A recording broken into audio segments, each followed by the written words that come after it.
hal-hal yang membatalkan wudu. Dalam bab ini ada beberapa hal yang membatalkan wudu dan sebagian menjadi ikhtilaful ulama. Babul nawaqitul wudu, bab yang terkait dengan perkara-perkara yang jika kita melakukannya maka wudu kita menjadi batal, dan jika batal wajib untuk berwudu sebelum salat. Yang pertama, semua faham dan mengerti, khurujul bauli wal ghaidi aw rihi min sabilaini, keluarnya hajat kecil dan hajat besar, dan juga angin dari jalannya, itu jelas batal, dan ini tidak ada ikhtilaf dalam hal ini, maka kita lewatin saja. Jadi keluarnya tiga hal: hajat kecil, air seni dari jalannya, kemudian hajat besar dari jalannya, dan juga keluar angin dari jalan belakang. Ini ittifaq ulama hal yang membatalkan.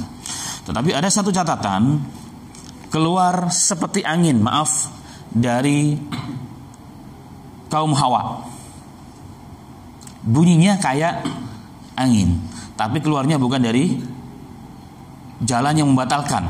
Paham soal yang saya maksud? Ulama mengatakan tidak membatalkan wudu, tidak membatalkan wudu. Ini yang paham banget para kaum akhwat terutama.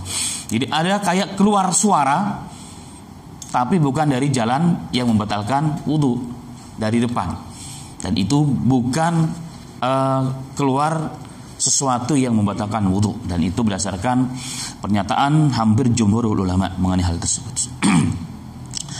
Baik. Kemudian yang kedua, khurujul mani wal wadi wal madhi, keluarnya mani. Ada tiga hal dalam hal ini. Mani adalah satu zat yang keluar dengan syahwat dan merasakan saat keluarnya itu ada kenikmatan, maka wajib untuk mandi besar. Berarti hadas kecil pun sudah lewat, berarti itu. Artinya ini wajib. Ini wajib. Kemudian bagaimana kalau bentuknya sama tapi keluarnya tidak ada rasa nikmat?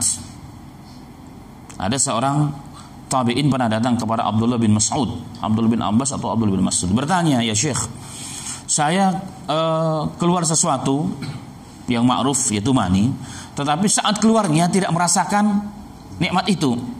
Maka beliau mengatakan, "Apakah saya harus mandi? Apa harus bagaimana?"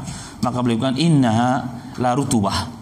Itu rutubah, sisa-sisa, maka yang wajib mandi adalah jika saat keluarnya itu merasakan ada kenikmatan. Kalau enggak, cukup dibersihkan, cukup dengan wudu, walaupun bentuknya sama. Itu namanya mani. Kemudian yang kedua, al-wadi. Al-wadi adalah cairan yang kental yang keluar dari kemaluan laki-laki atau perempuan, tapi biasanya setelah buang air kecil. Itu kadang-kadang keluar kayak warna putih begitu, dan dia agak kental. Kemudian terkadang juga keluar saat kita melakukan pekerjaan yang berat. Habis kerja berat, apalagi yang jarang kerja, liburan kerja bakti di rumah, nah biasanya kadang-kadang keluar itu. Dan biasanya keluar ba'da khuruji, setelah keluarnya air kecil biasanya. Nah ini cukup untuk dibersihkan dan membatalkan wudu, dan kalau terkena pakaian najis cukup dibersihkan, dihilangkan. Kalau kena pakaian dibersihkan pakaiannya, kalau kena badan dibersihkan pakaiannya, dan wudu cukup, tidak perlu mandi. Itu namanya wadi. Wadi dengan dal. Udah ada namanya lagi al-madhi. Al-madhi. Al-madhi adalah cairan yang keluar, yang lengket. Itu keluarnya biasanya didorong dengan perasaan dari dalam, ada syahwat, atau ketika mula'abah, mukadimah, ini keluar, dan ini hukumnya najis, membatalkan wudu. Cukup dibersihkan, tetapi tidak perlu mandi. Nah ini ittifaq. Ini ittifaq ulama bahwa jika keluar tiga hal ini dari jalur yang sama, maka wajib untuk dibersihkan. Dibersihkan jika menempel di pakaian atau di badan, dan cukup dengan berwudu sebelum salat. Ini pernah terjadi pada Ali radhiyallahu anhu. Beliau mengatakan, kuntu rajulan madda'an fa amartu rajulan ayas ala nabiy sallallahu alaihi wasallam di makani ibnatihi. Aku adalah orang yang madda'an, yang sering keluar madi itu Ali. Kemudian aku minta tolong kepada seseorang untuk bertanya kepada Nabi Muhammad sallallahu alaihi wasallam, untuk bertanya ke mertuanya. Malu. Kenapa malu? Karena istrinya adalah putrinya Rasul. Itu Ali, maka nyuruh orang supaya lebih enak ngomongnya. Kemudian diperintahkan oleh Rasul sallallahu alaihi wasallam, fatawadda waghsil dzakarak. Cukup wudu dan bersihkan sebelumnya kemaluanmu. Hadis sahih. Dan ini dalil yang sangat jelas bahwa madi membatalkan wudu, ianya najis. Najis.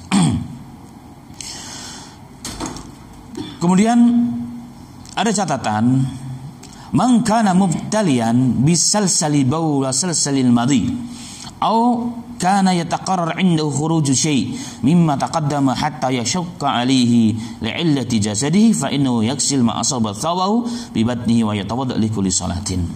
Jika ada orang yang terkena beseran atau madaan, sering keluar madinya setiap waktu, seperti orang istihadah bagi perempuan. Tapi kalau untuk istihadah untuk perempuan, tapi kalau beseran dan madaan itu laki-laki dan perempuan bisa. Maka ulama mengatakan cukup setiap mau sholat dibersihkan badannya dan pakaiannya, dan diusahakan wudhu setiap mau sholat, tidak perlu mandi. Persis dengan hukum sebagian orang yang terkena istihadah. Mungkin ada biasanya kalau sudah kena penyakit, atau biasanya kalau sudah umurnya sudah mulai menjelang senja, itu sering terkena kasus ini. Maka solusinya adalah demikian. Solusinya setiap mau sholat dilihat, kalau memang ada percikan dibersihkan. Bagusnya memang pakaian sholatnya kalau di rumah bisa dikhususkan biar tidak kotor dan kena najis yang kita tidak tahu. Ikhtiyatan demikian, walaupun tidak harus demikian.